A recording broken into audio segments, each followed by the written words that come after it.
We live in a world where our mundane life, work, and now tech is taking over.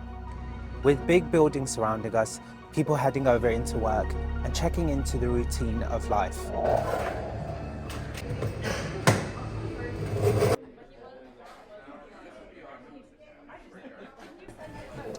But have we lost our way?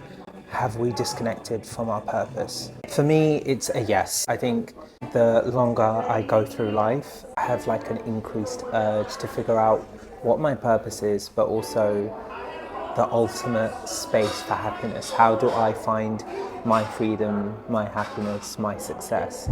Okay, saying nature brings you happiness is a weird thing, right?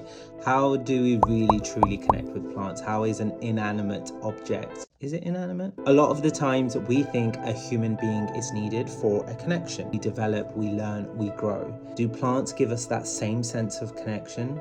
What is it about these objects that give us a sense of peace? So last month I explored how plants bring people happiness, but today I'm here at Kew Gardens to explore the historic and religious aspects to plants. Now, there's no denying that plants play a key role in the history of world civilizations. Humans depend on plants for food, medicine, and many other things. Whether it's ornamental in science or used in mythology, culture, it's been all around us. So, here at Kew Gardens, an exhibition has been held for the past few months, and this was entitled The Plants of the Quran. Now, this wonderful display looked at the researcher Dr. Shahina Ghazanfar's work alongside the beautiful art by botanical artist Sue Wickison. Many of the plants, such as grape, garlics, pomegranate, olives, onions, these are everyday items, but they also have fascinating cultural associations revealed by the text of the Quran. One amazing fact outside the wonderful miracles of the Quran that was displayed in Kew Gardens was that Kew Gardens itself was reputably the location of the first mosque on British soil during the 1760s. Although it wasn't intended for worship, it was built by designer and architect William Chambers and his fascination of mosques all around the world. I'm sure outside Islam there are many other religions that look at plants maybe even a more holistic view and is a central theme in their faith. So sometimes it's sad to see us lose a little bit of our connection with something that we started with. Nature, the world, our surrounding, it's just been part of us consistently from the beginning of time. So I'm not really a plants kind of guy. If I had to pick a favourite, it would be between the water lily and the lotus. Both plants have been symbols of purity and majesty, but they also have been associated with birth and resurrection. And that is partly because of their striking ability to emerge from the water and also withstand some of the harshest weather conditions. Life throws you so many challenges, and it's hard to know what is on the other side. We're not psychics, we don't know where we're going to end up, but maybe the nature around us is showing us what beauty can look like from hardship. So let's get back to the conversation about mental health and plants. One of the earliest studies done on mental health and plants in the 19th century was done by one of the signers of the Declaration of Independence in America, Dr. Benjamin Rush. His studies looked at the therapeutic benefits for mental health patients when being involved with gardening. This included cutting wood, making fires, and of course gardening. Noted in his studies, patients that did get involved in digging in the garden had shown better signs of recovery from mania than those that didn't. So with all the research out there, there has been a connection between houseplants and psychological benefits. And some of these include an improved mood, reduced stress, increased work productivity, increased speed reaction to computer tasks, improved attention, and increased pain tolerance. And when I say pain tolerance, it doesn't mean being punched in the face. This was done in research where plants were actually used in hospital settings and how people recovered, and also showed an increase in pain tolerance. So to continue learning about plants, I connected with two great friends, Sophia and Arnat, who are incredible artists and creatives, but plants has been a huge part of their lives. I've seen them on their stories, I've seen their studios, and I was so intrigued to see their space. This lighting is doing it for you. It's all lighting and me. Yeah. How should I introduce myself? As a full name or just like? Hey, I'm Arnat. Oh, something like that. Hi everyone, I'm Sophia. I'm in my 30s. I'm not going to tell you exactly whereabouts in my 30s, but I'm in my 30s. I'm a general creative. I love working in creative spaces, and I also work for a non-profit organisation, which I love. So yeah, a little bit about me. Let's talk about one of my other interests. Plants is maybe a little bit of a big deal in your space, in your household. How did this all get started? It was really my partner that kind of ignited the passion that I think was already there. My family have always been planty people. That's through gardening, through work. I'd always been interested in plants. I kept them but killed them quite often previous to that. And then my partner came along, and he had grown up in Switzerland and had a very different relationship to nature than I did. Yo, what's up? I'm Arnat. Welcome to my jungle studio. Yes, thank you for inviting me in your space. No worries. So we met actually at a gig that you were doing. Firstly, guys, go check out his music. An amazing vocalist, amazing singer-songwriter. Thank you. Good people. I'm in good space right now. But I came to join you in your studio space because this is where some of the magic happens. Some of the magic, yeah. So That's talk true. to me. How has this helped you with your creativity? I actually just can sit here the whole day, look all the plants, you know, inspiration from different plants, basically, you know. It's just the connections to the nature. That's how I feel. Be somewhere on your own with yourself and just the nature. Yes. That's actually, I feel like that helps me to write a lot of songs. What was the first plant you purchased, and what was the thing that kind of drew you to it? I'm gonna have to remember, but the one that I personally purchased that added to the collection was this beautiful Monstera albo. You see how beautiful it is there. Lovely patterns. Isn't it gorgeous? Nate started showing me pictures of this plant and I fell in love. I didn't really know much about it. I knew of the standard Monstera type, which is the big green one that we've got over here. That's the Monstera deliciosa. So I was kind of like, I have no idea what I'm doing here. Right. The plant was definitely a higher price point that I probably would have thought to have ever paid for a plant. Right. But after I made that jump and I fell in love with this plant, I realized that I had to take care of it. And I realized that the care was what really ignited my addiction to plants. I know you grew up in Switzerland. You know, I'm a city boy, mostly like concrete buildings. But has nature been part of like your upbringing as well? Yeah, I mean, when I used to live in Switzerland, there's a lot of nature, mountains, stuff. I used to hike a lot. So I went out with my friends hiking, and so always close to the nature. And when I moved to UK or London, like you said, just concrete and everything, you know, unless you go to a park. But so I have to I feel like I have to build my own nature in here.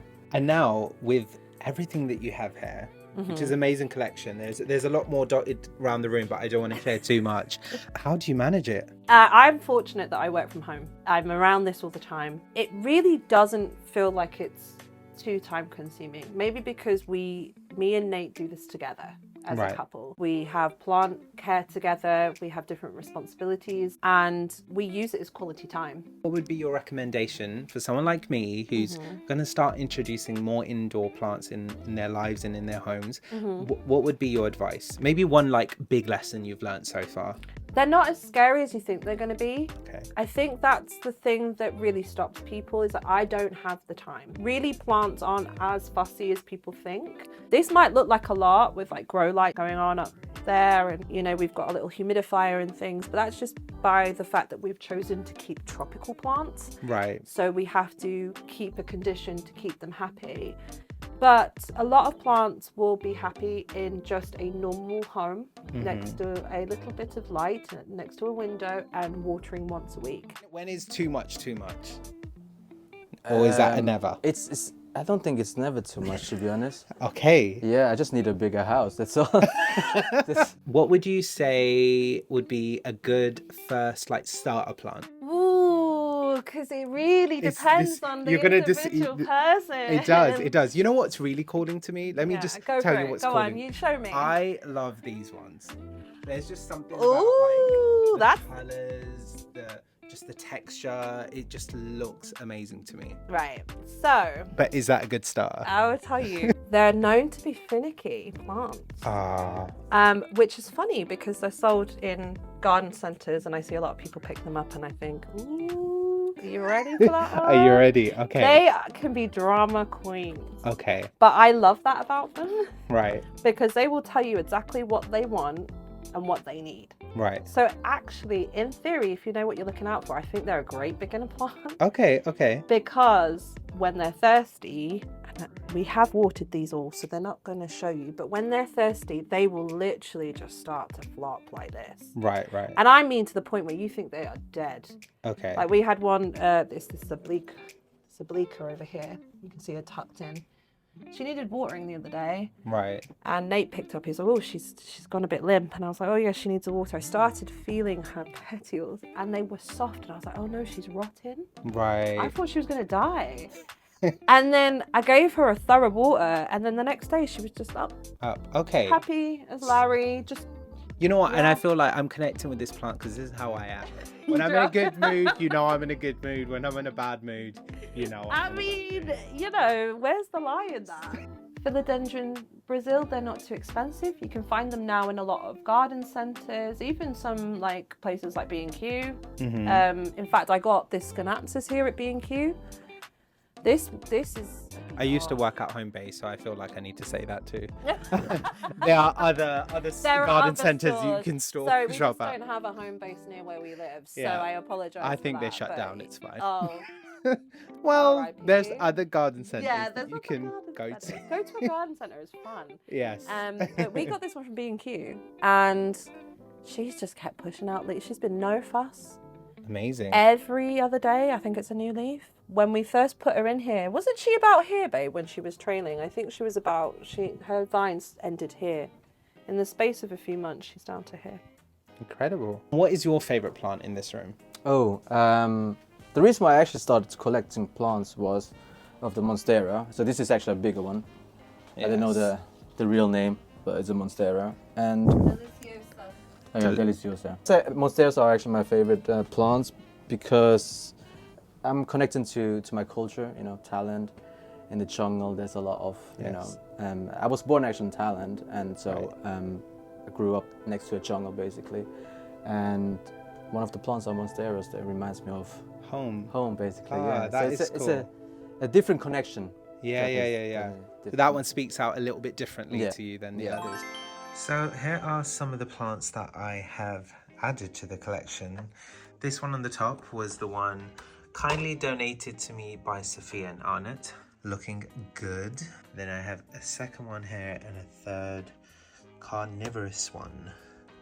But they are on my bamboo plant holder. I need to get a pot for this one. It's a lot more to do, trying to figure out which ones work best on which height.